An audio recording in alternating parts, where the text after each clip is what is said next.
بەهۆی بەردەوامی ئۆپراسیۆنی ئازادکردنەوەی خۆراوەی مووسڵەوە ڕۆژانە سەدان کەس هەوڵی هەڵاتن لەو بەشەی شارەکە دەن و دەیانەوێ خۆیان بگەێنە خۆرهەڵاتی مووسڵ. بەڵام وێرانبوونی و پردانەی کە هەردوو بەشی شارەکە بەیەکەوە بەستێتەوە ئاستەنگی بۆ هەڵاتنی هاوڵاتیانی مەدەنی دروست کردووە. بەپێی داتاکانی ڕێکخراوی نەتەوەیەکگرتوەکان تا ئێستا هەزاران کەس لە دانیشتوانی خۆراوەی مووسڵ لەلایەن داعشەوە گەمارۆدراون و ئەو گروپە تێرۆریستیە وەکو قەڵغانی مرۆیی بەکاریان دەهێنێ.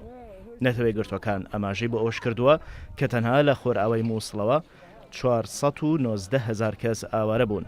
دوای دەستپێکردنی ئۆپراسیۆنی ئازادکردنەوەی خۆرهەڵاتی مووسڵ ساڵی ڕابردوو ئەو پردانە بۆردومانکران کە خۆرهەڵات و خۆرئاوای مووسڵیان بەیەکەوە دەبەستەوە.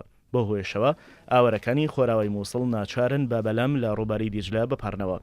ئاوارەکان بە ئاژانسی هەواڵی ئەسۆشیێتد پرێسیان ڕاگەیاندووە کە ناچارن بە بەلەم لە ڕووبەری دیجلە بپارنەوە و بەشێکی تریش لە ئاوارەکان بۆ هەڵاتن لە داعش خۆیان ڕوبەڕووی مەترسی مەرگ دەکەنەوە. زەینەب ئەحمەد کە ئاوارەیەکی خۆر ئاوای مووسڵە لەبارەی خراپی ڕەوشی ئاوارەکانەوە دەڵێ مناڵ و ژن و پیاو ئێمە هەمومان گوناحمان چییە؟ ئێمە هەمومان چاوەڕانی دوو بەلەم دەکەین بۆی مانپەڕێنێتەوە. کەسم حاڵەی قبول نییە داوا لە حکومەت دەکەین کاوکاریمان بکەن. مستەفا عەبدولکەریم کە دانیشتوێکی خۆرهەڵاتی مووسڵ بووە بەم جۆرە دەدوێ. ماوەی 2 ساڵ و نیوە لە خێزانەکەم دوورم. لەو ماوەیەدا لە تورکیا دەژیام. گەڕامەوە بۆ بەغداد لەبەر ئەوەی ئارامی و ئاسایش گەڕاوەتەوە بۆ بەشێک لە مووسڵ. ئێستا دەمەوێت بگەڕێمەوە خۆرهەڵاتی مووسڵ.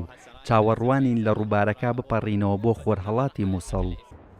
لەگەڵ بەردەوامبوونی ئۆپراسیۆنی ئازادکردنەوەی مووسڵ و پێشڕەوی زیاتری هێزە عێراقیەکان بەرەو خۆرئاوای شارەکە تا دێ ڕەوشی مرۆیی ناو مووسڵ خراپتر دەبێت. تێرۆریستانی داعش هەوڵەدەن هاوڵاتیانی مەدەنی شارەکەش وەکو قەڵغانی مرۆیی بەکاربهێنن.